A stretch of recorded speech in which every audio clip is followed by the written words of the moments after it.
padres del cine. Elías Muñoz, director ejecutivo de Entrenamiento Cinematográfico del Caribe y profesor universitario. Angelo Vilorio, director de fotografía y colorista. Bueno, yo siempre estuve ligado desde 1970 a la comunicación. Yo ingresé exactamente en enero de 1970 a la televisión como productor y estuve ahí muchos años hasta que apareció el videotape, porque todo era en películas.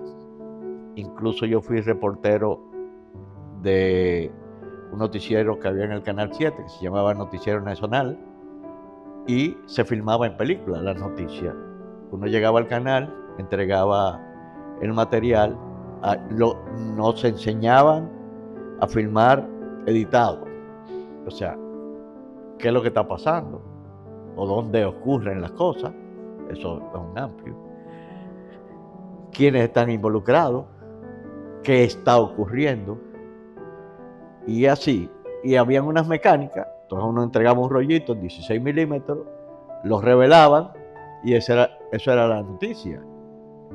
Yo empecé, ese fue mi primer contacto con la película, con el material película y las cámaras de película. Eso fue en 1972, 73 por ahí. Cuando llegan las máquinas de videotape al país, que la trajo el ingeniero Pedro Pablo Bonilla, en 1974, a raíz de los Juegos Centroamericanos y del Caribe, de los 12 Juegos,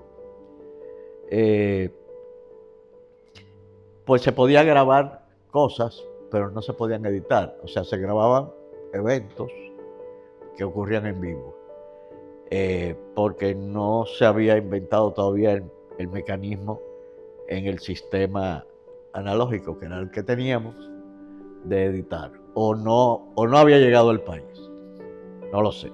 Entonces esos equipos vinieron con manuales en inglés.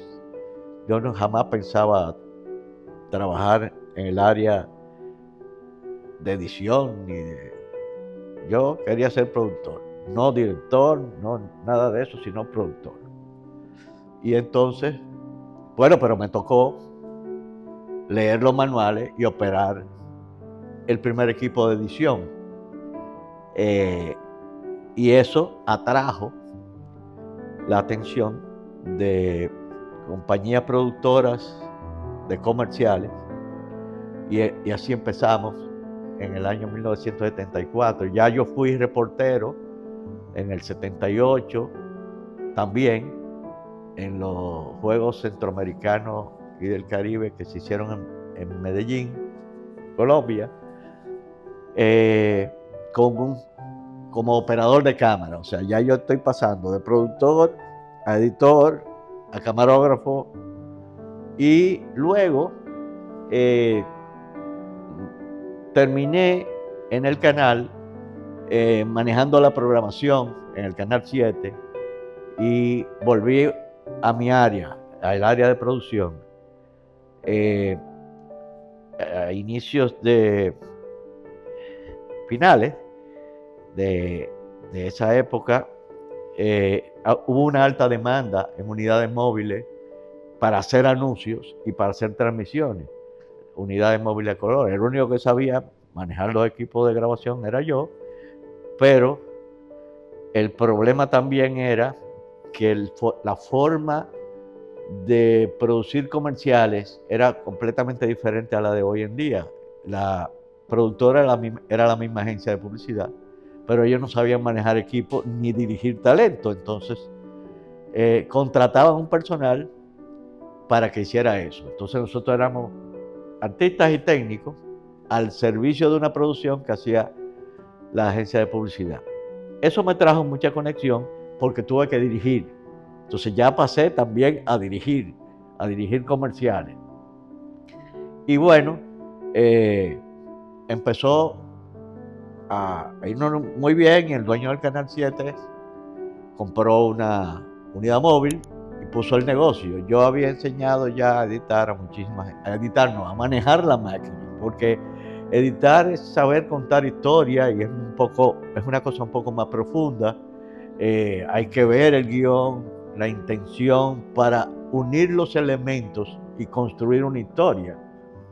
Pero estamos muy confundidos, o estábamos y seguimos confundidos, que editor es el que maneja el software. Y hay muchos casos que lo que habíamos sido era choferes de software, ¿no?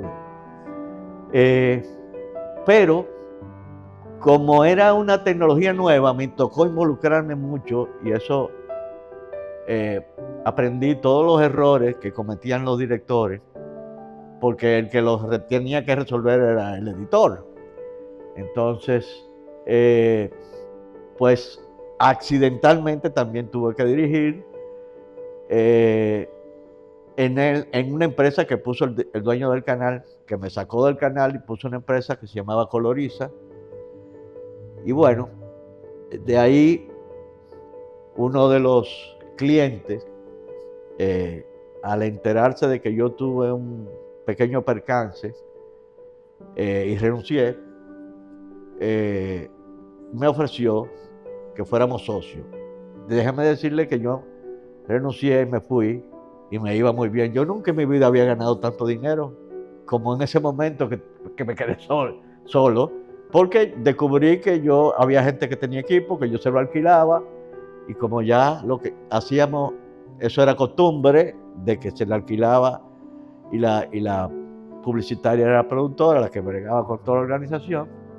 Entonces yo me junté con Claudio Chea y formamos una compañía que se llamaba Videotel, en la cual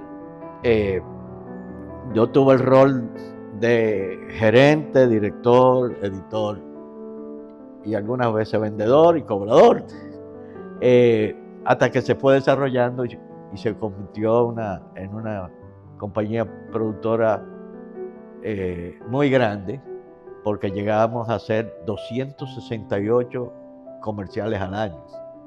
Era un ritmo de producción grandísimo, y donde había muchísimo personal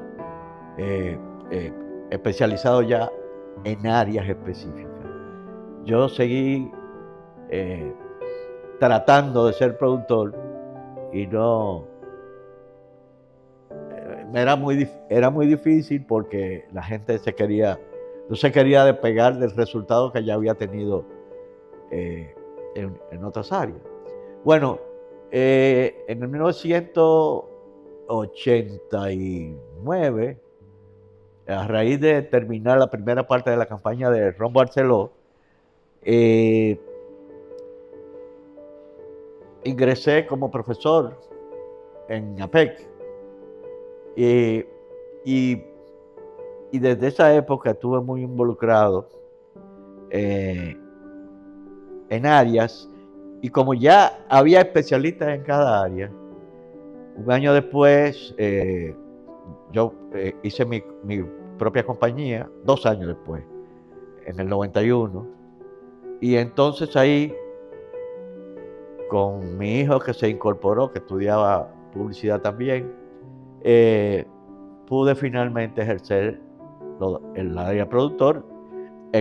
Cuando estuve asociado con Claudio, me tocó la oportunidad de trabajar, pero como técnico, porque también nadie salía a grabar si yo no iba, porque la cámara, los equipos de hoy en día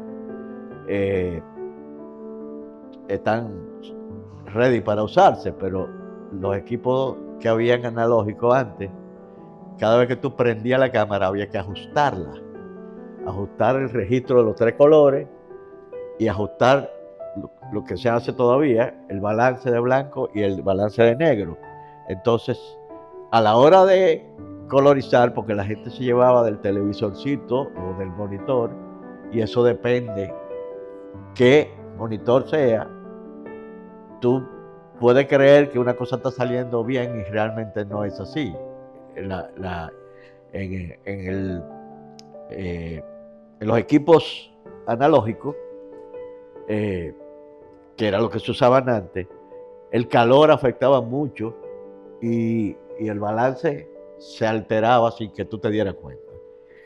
Y yo empecé a ser como el rector de lo que se grababa y decía, eso está mal, tiene que volverlo a hacer. Y así, bueno, entonces me volví un poco imprescindible. Pero tuve la oportunidad de trabajar en varias películas. Eh, co- no codirigiendo, pero siendo asistente del director en algunas películas que eran de Claudio, otras películas que eran de León Hichazo, y supervisando también la colorimetría y los niveles, que eran críticos en una señal analógica, porque la señal analógica contiene toda la información de la imagen y ocupa mucho espacio, eh, porque tiene toda la variación que hay desde 0, donde no hay luz, hasta 100, que es el máximo de luz. Y en el caso de la película es mucho más tolerante. Entonces yo realmente me conecto con el cine a principios de los años 80 hasta la actualidad. Mi primera incursión en lo que yo siempre quería, como fue con la película Nueva York, que fui productor. Pero fui productor asociado, porque eso se hizo a retazo y cada vez que se podía. Entonces, cada vez que el equipo de la compañía nuestra estaba libre, se le avisaba a Muñiz, entonces convocaba. Así también, no tengo los créditos, pero hice la misma labor y hasta cierto punto un poco de involucramiento con la película Pasaje de Ida. Prestamos muchos equipos y bueno, yo nunca, posterior a la ley de cine, nunca he trabajado en ninguna otra producción. Trabajé en varias antes de la ley de cine, pero después de la ley de cine, yo creo que ahora cumple 15 años. Si se lo bajamos a los 55 que yo tengo en la industria, o sea, ya yo tenía 40 años trabajando en esto y yo estaba harto de trabajar en producciones y empecé a hacer lo que lo que es mi pasión actual todavía, que es traspasar mi conocimiento a las nuevas generaciones, ser productor de los estudiantes de la nueva generación, llevarlos, guiarlos. Bueno, don Elías, yo tengo varios años, ¿verdad?, conociéndolo.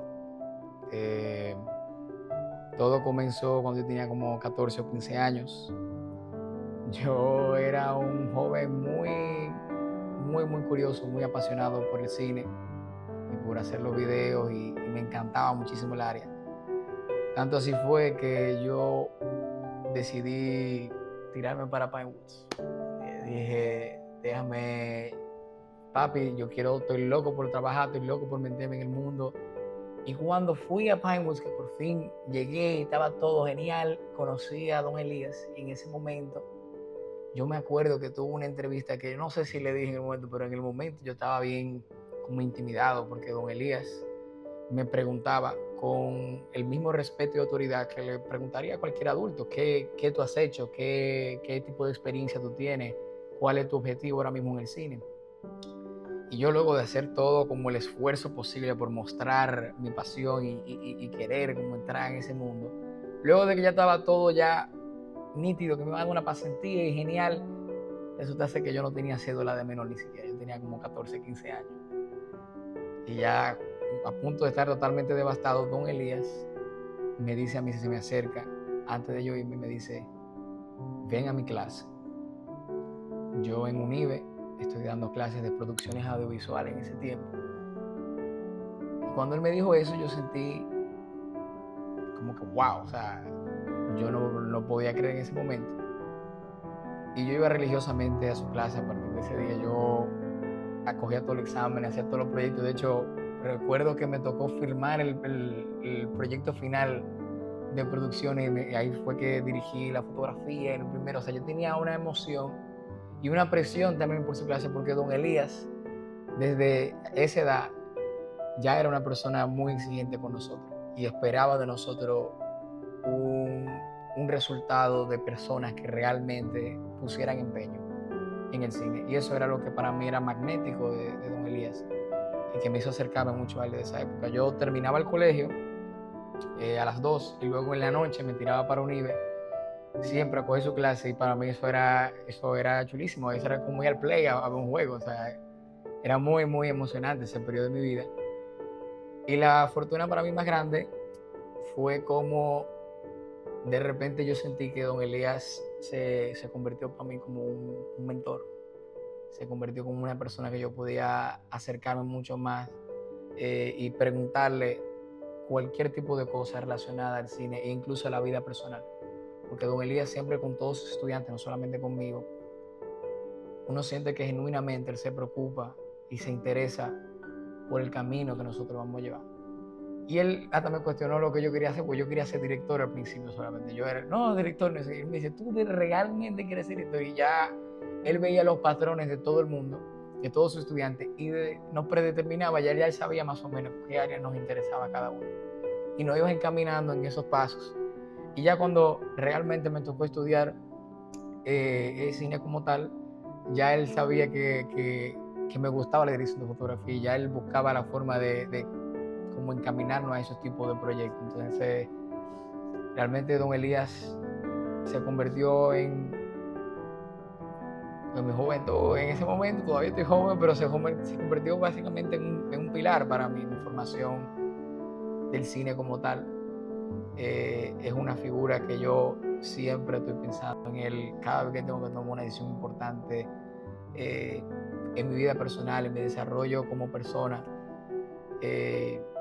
Y todavía cada vez que nosotros hablamos se siente como en ese momento, se siente como cuando él me invitó a asistir a su clase como oyente.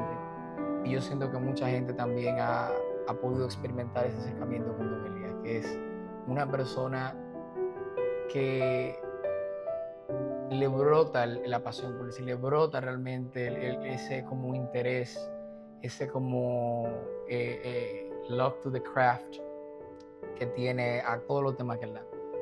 Yo diría que a partir de eso fue que hemos llegado a donde estamos ahora. Mira, aunque la comparación no es válida, pero lo uso para que se entienda.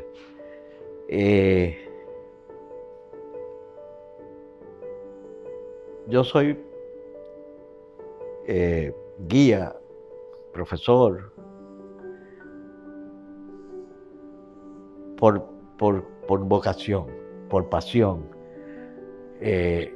Y eso no solo involucra una relación meramente profesional, sino llega a convertirse en una relación personal, porque tú descubres talento y descubres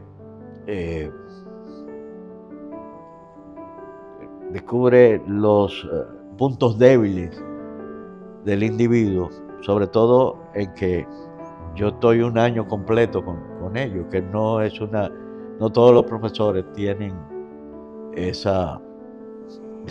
llegan a tener esa relación, porque ahora voy a hacer un año y medio, cuando empiece la nueva carrera en Unive, que va a ser licenciatura en producción de cine y multimedia. Entonces ahí va a empezar en el desarrollo, un cuatrimestre. Después que viene de guión, daría desarrollo, preproducción, rodaje o producción y postproducción. O sea, que es una materia más, aunque yo también se la daba mezclada con la preproducción. Eh, pero eso hace que que un profesor, que un guía, que un maestro se involucre con los estudiantes y pueda oler o descubrir la verdadera pasión de alguien que no tiene orientación, que sabe que le gusta una carrera, pero no sabe cuál sería su destino final. Y eso ahorra mucho tiempo. Bueno, yo tengo ahora alumnas que llegaron al 8º semestre de medicina y entonces están estudiando ahora producción audiovisual. Y tú dices, ¿pero por qué? Bueno, porque papá es médico y el papá se sentía muy feliz y por agradecimiento hasta que hablaron y un día el papá le dijo, no, pero yo tuve una alumna que era ginecóloga obstetricia. O sea, ella se graduó de médico y hizo una especialidad en ginecología y obstetricia, tiene su consultorio y es directora de arte. Porque eso es lo que le apasiona. Pero como ella heredó la carrera del papá, entonces heredó el consultorio del papá, pero su pasión es en el área de arte en cine. Entonces, a mí me apasiona el poder transmitir los conocimientos que en mi caso, aunque yo tuve la oportunidad de ir fuera a hacer una especialidad en dirección, que no era lo que quería, sino producción, y en Maine, aunque la mayoría de mis conocimientos fueron empíricos y prácticos. Entonces, yo siento orgullo y disfruto el mostrarle el camino correcto y acercarlo a la realidad profesional a un estudiantado que está lleno de ilusiones, que tiene su cabeza con todo el deseo del mundo de progresar. Mira, yo creo que la mayoría de los estudiantes de cine lo que menos piensan es que van a hacer una estrella. Lo que primero le llega a su mente es trabajar en el área. Pero nadie se preocupa en si va a ser el mejor o no, o si va a llegar lejos o no. Eso va a venir con la misma pasión y eso hará que el individuo camine. Yo tengo ex alumnos cum laude que no consiguen trabajo y tengo alumnos promedio. Hay otros cum laude que también sí consiguen trabajo, pero hay otros que no, y no tiene nada que ver con su conocimiento. Es también que la gallina pone el huevo, pero lo cacarea. Es decir, también tú tienes que, hasta cierto punto, esta profesión es un poco de emprendedor. O sea, hay épocas en que tú vas a tener ingresos y hay épocas que no. Entonces tú tienes que no solo ser bueno, sino también decirlo y procurar que lo sepan los demás. Un poco de mercadeo en todo. Yo siempre fui muy parco a estar en el medio. O sea, a mí no me gustaba, pero yo tenía la oportunidad de estar en contacto directo con quienes buscaban a la cabeza. O sea, yo trabajaba en publicidad, aunque mi nombre no saliera en ningún lado, los de la publicitaria me veían ahí y me contrataban, me fueron contratando a mí por el resultado del trabajo.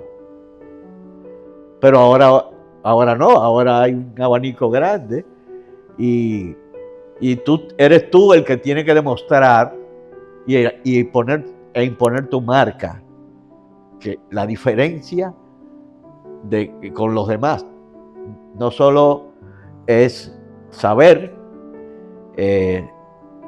hacer, sino también saber ser.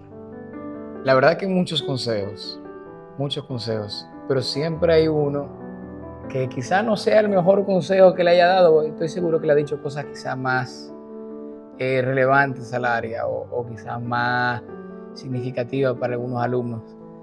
Pero a mí, algo que ha marcado mi vida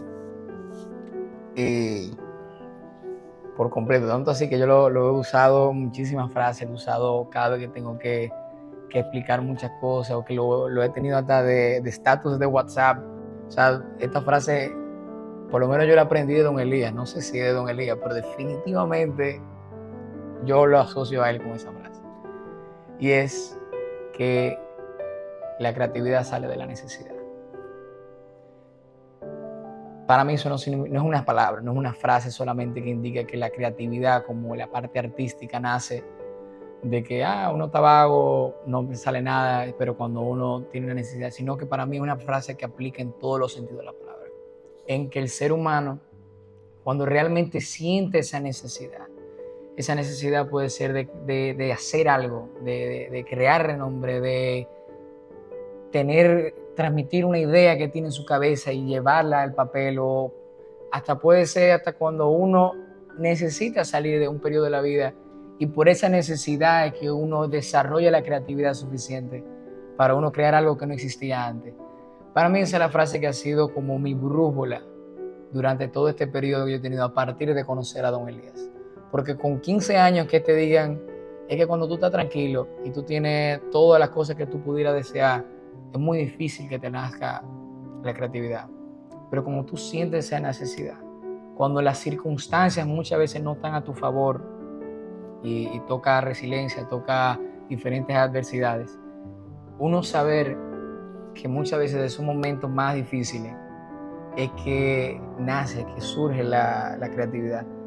Yo siento que es como un game changer, es como un cambio de switch totalmente. Y Don Elías se pasa tanto tiempo de nuestra clase recordándonos esa frase como tan corta, pero para mí tan como cambiante de mentalidad para la gente, porque es algo que todos sabemos, pero sin embargo aplicarlo en el sentido de darse cuenta de que muchas veces nosotros tenemos que poner de nuestra parte en ese momento donde uno está cómodo, porque uno está en un puesto, en una circunstancia que uno quizá le da comodidad, pero que genuinamente no te permite muchas veces dar el paso para las cosas más grandes que muchas veces pueden esperar a uno.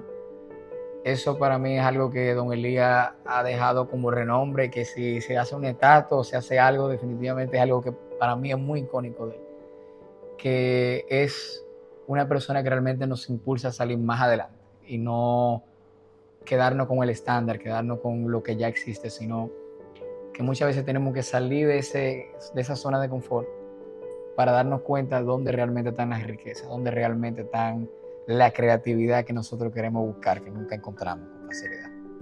Yo diría que, es que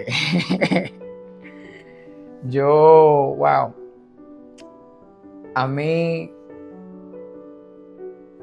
me da trabajo hasta hacer a veces contacto visual,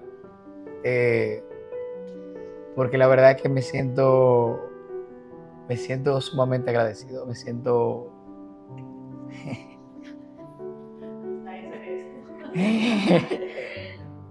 la verdad es que Don Elías ha cambiado mi vida y estoy seguro que ha cambiado la vida de muchísima gente. Y ver que un motor, que una locomotora con tanto fuego adentro, después de tantos años todavía se sienta que todavía tiene mucha más pasión que dar, mucho más entusiasmo que dar. Yo siento que el amor hacia la enseñanza que tiene Don Elías es algo que uno lo siente, es algo que cambia la vida de quien sea que tenga la oportunidad de conocerlo. Y sin lugar a dudas ha cambiado mi vida. O sea, Don Elías ha sido como un padre para mí también. Yo sé que quizá sería como un padre adoptivo de los muchos que tiene, tampoco hay que compartirlo, pero definitivamente ha marcado completamente mi vida y yo siento que verlo a donde ha llegado ahora es más que un privilegio, es algo que uno se siente como una combinación de como honrado de poder verlo así, de poder verlo con esa misma alegría, con esa misma pasión, de poder ver cómo tanta gente ve lo que uno ve en él. Y, y de verdad me hace sentir muy bien, o sea, me hace sentir súper agradecido, súper contento y esperando mucho más. Yo sé que todavía nosotros muchas veces le decimos el agradecimiento que le damos a don Elías, pero es que don Elías sigue sorprendiendo. O sea, don Elías sigue haciendo trascendencia en la vida de muchísima gente, todavía hoy. Y eso es genial. Ustedes saben que muchas veces lo más difícil, cuando uno ve a alguien que aprecia tanto, que quiere tanto, es poder decir todo lo que uno está pensando, pero en pocas palabras. Yo diría que wow, o sea, me es difícil porque hay tantas cosas que yo siempre como quisiera decirle y es muy, o sea, se me hace más fácil como mostrarle por acciones siempre y es un instinto para mí cada vez que yo veo a don Elías, don Elías, mira, hice esto, mira aquello, no sé ni cuánto, como si fuera un papá que está de que mira el dibujo que hice. Y es porque don Elías, siento que usted me ha dado tanto a mí, tanto que quizás no pudiera verlo tangiblemente, pero que para un muchacho que todavía no sabía ni siquiera qué iba a hacer con su vida, que todo el mundo le decía que su pasión no era algo que uno podía a la larga realmente construir, y que tú conozcas un puente en persona, que uno conozca en la vida para reforzar ese fuego, es simplemente eterno agradecimiento, de decirle, ojalá yo poder algún día demostrarle de verdad el cariño y el agradecimiento. Que, Ya lo has hecho. bueno, pero es que Muchas veces. definitivamente uno lo intenta, pero la verdad es que, don Elías, usted va a trascender en el tiempo, ante los corazones de muchísima gente, ante sus proyectos y más que todo, el corazón, la tienda que usted tiene. Siento que es algo pegajoso, es algo que usted puede denotar las personas que han tenido el acercamiento con usted, cómo se llevan, cómo usted nos brinda ese mismo impulso que yo necesitaba cuando yo no sabía ni siquiera si eso era lo que yo me iba a meter, si eso era... Bueno, don Elías, ahora de hecho estaba contando eso mismo, que cuando recién conocí a don Elías, mi padre se acercó a don Elías. Él le puede contar mejor que yo, pero él se acercó precisamente con esa misma preocupación de si realmente yo estaba eligiendo el camino correcto, si realmente esto era algo que valdría la pena. Y don Elías, sin tener que adornar o ornamentar de palabras, simplemente le dijo que vaya a mi clase y que él mismo se dé cuenta, que él mismo conozca.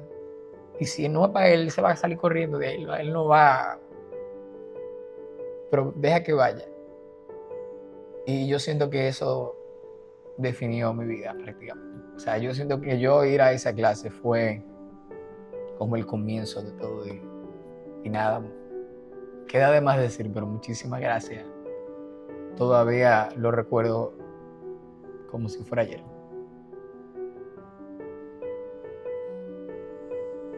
Me sacó el argentino que todos llevamos adentro.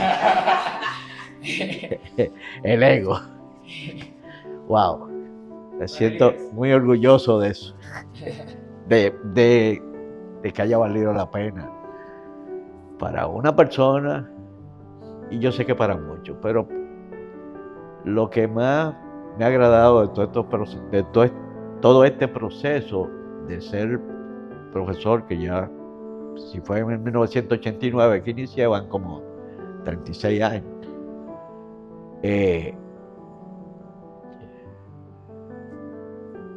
el que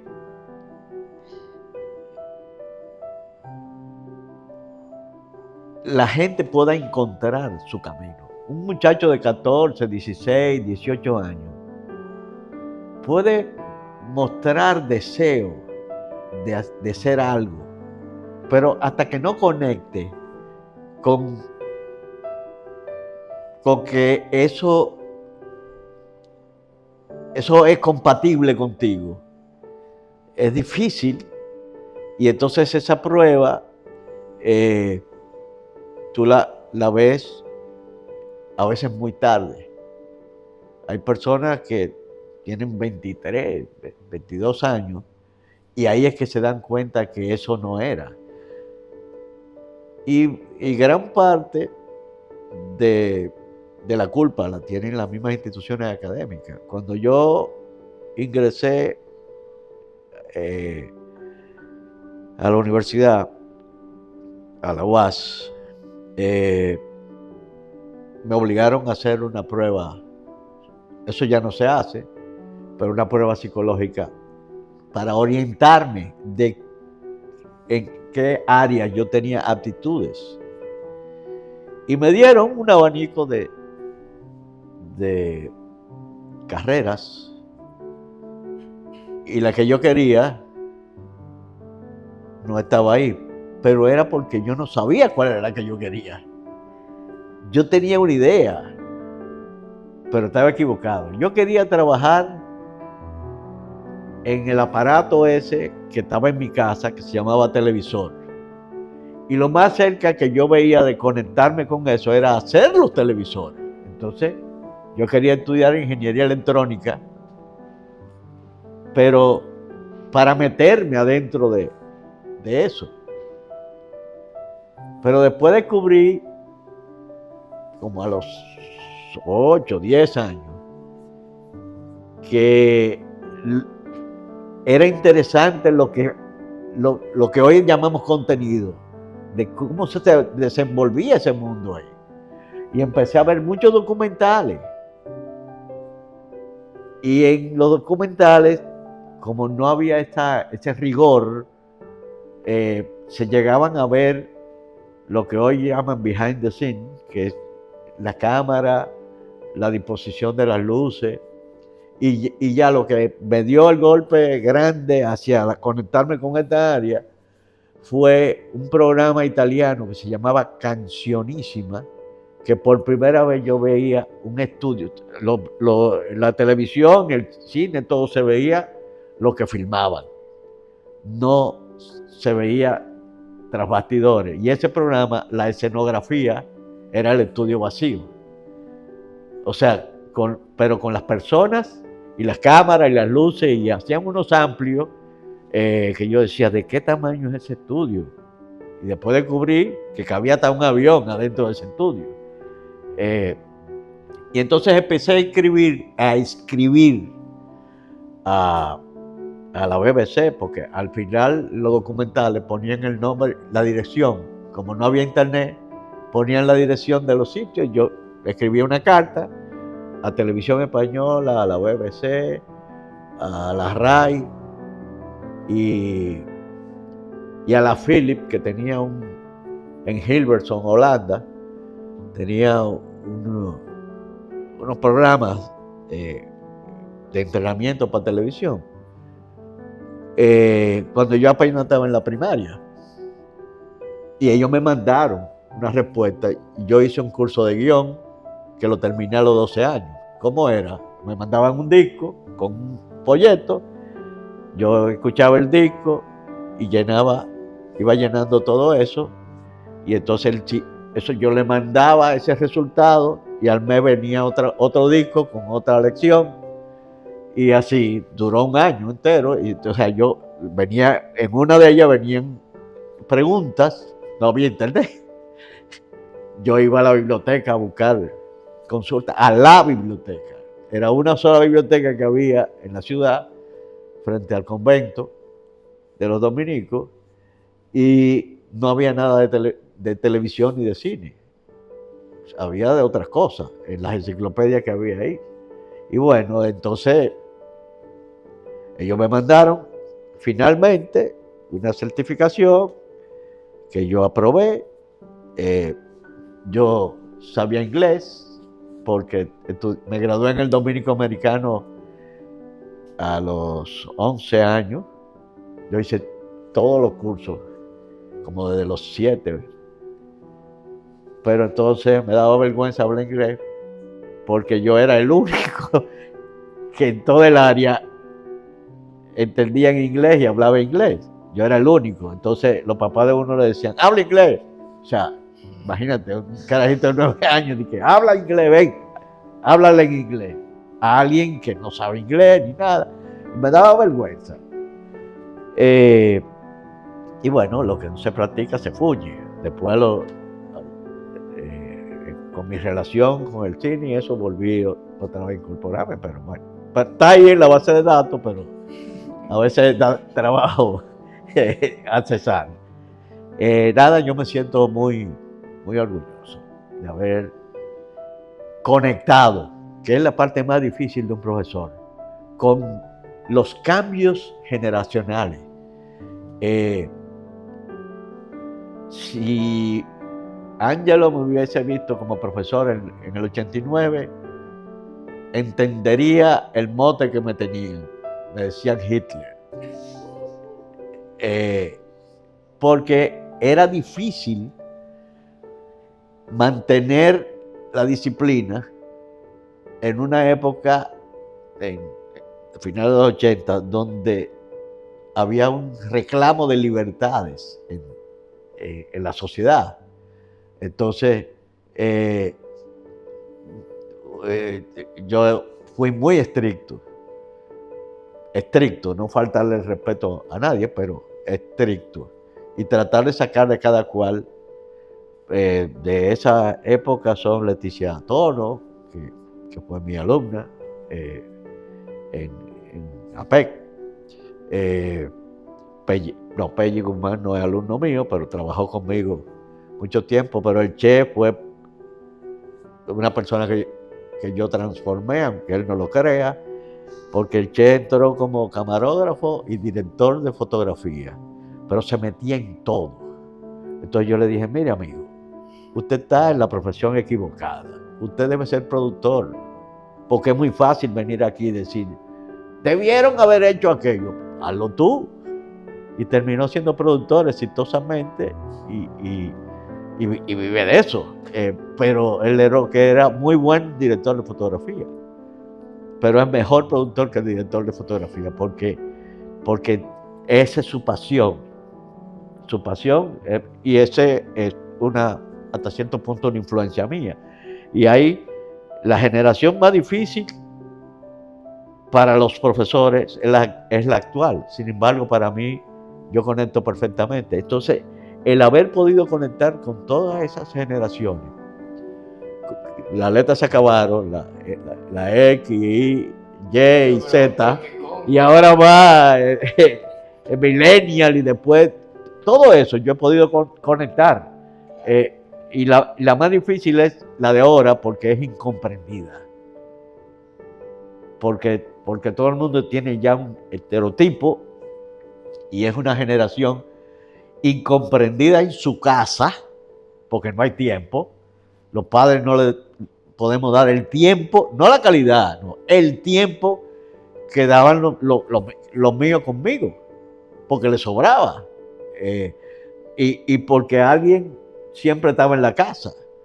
Entonces las cosas son diferentes, son incomprendidos, son hijos de nana en la clase media o hijos de la doña del barrio, porque todo el mundo en su casa salió afuera a trabajar. Entonces, no lo comprendieron ahí, no lo comprende la sociedad y tampoco lo comprende quien le va a transmitir los conocimientos. Entonces, ahí hay una conexión en que envuelve mucho. Las personas de hoy en día no soportan una cosa aburrida. Y una clase, para el que está obligado a ello, es algo aburrido. Entonces tú tienes que hacerlo parte de ello. Tú tienes que cambiar la técnica. Y eso me está funcionando muy bien. Y me siento muy bien con esa nueva onda. Antes yo era dictador, ahora soy demócrata. Iba a decir que interrumpiendo, perdón, a don Elías, pero que conste que yo que pude vivir la clase a los 15 y después la clase después más adelante, uno podía ver una clara diferencia. Quizá no sé cómo eran los 80 ya, pero definitivamente la clase era mucho más estricta cuando yo estaba en el colegio. O sea, yo me acuerdo que cuando algo estaba mal, estaba mal. Y cuando no era director de fotografía. O sea, era realmente muy diferente. Pero definitivamente don Elías también ha crecido con sus estudiantes. Bueno, porque yo aprendo de ellos también. Claro. Pero se aprendió mucho, fue muy divertido. Bueno, eso depende de la voluntad de cada cual. Sería ideal que cuando uno pasa balance profesionalmente, uno pueda decir que es hora ya de transmitir mi experiencia a otros, pero para ser guía se requiere más que conocimiento. Se requiere voluntad, se requiere empatía y se requiere ser líder. Y esa es una cosa que yo someto hoy en día a los estudiantes a discusión. ¿Cuál es la diferencia entre un jefe y un líder? Que todo el mundo confunde. Cuando una persona dominicana quiere ser agradable o sabroso con alguien, le dice jefe. Y también cuando reciben muchos órdenes, también le dice jefe en otro tono. Le dice sí jefe y cambia el tono. Pero realmente al primero que tú le dijiste jefe, le está diciendo líder. Porque si tú le dices líder, entonces podría pensarse que el que lo dice está pretendiendo obtener algo. Por eso lo disfraza con jefe. Líder te dice el parqueador o doctor, porque te quiere subir para que tú le des más. Pero alguien que te quiere dice jefe. De hecho, por ejemplo, en México a los papás se le dice jefe o jefa, porque es una reacción humana. Entonces, lo que yo sí procuro es de que encuentren el factor humano que todos tenemos adentro y se conviertan en líderes en su área. Porque el líder es aquel que todo el mundo, sin ninguna duda, respeta, acepta sus conocimientos, se conecta de manera voluntaria, no obligatoria. Los liderazgos se ganan con el ejemplo. Y entonces tú tienes que ser un ejemplo para convertirte en líder de área. Entonces yo siempre aconsejo, incluso lo pongo a definir lo que ellos entienden. Y la generación actual que me toca bregar, tiene un problema grave que viene desde lejos. Nuestro sistema de educación tiene casi 200 años y no ha cambiado. Tú en el bachillerato no te dicen para qué sirve nada, sino que embotellese. Y eso funciona o funcionaba cuando no había un bombardeo de información, buena, mala, ni tantos medios. Yo estoy en un salón cerrado y he visto 850,000 veces un letrero que dice deje cine. Y eso, créalo o no, está trabajando en mi subconsciente porque me está recordando donde yo estoy. Y eso influencia. Y lo pongo como una información que aparentemente no tendría importancia. Pero nuestros hijos, nuestros nietos o las personas de la generación actual escuchan radio, internet, ven el sistema de televisión, no la televisión local, la clase media por lo menos, sino lo que pase por ahí. De hecho, el negocio más exitoso de todas las redes es YouTube, porque empezó con algo que no tenía importancia, pero es la mejor universidad que hay en el mundo. Usted quiere saber cualquier cosa, usted busca en YouTube y usted sabe cómo cambió una goma.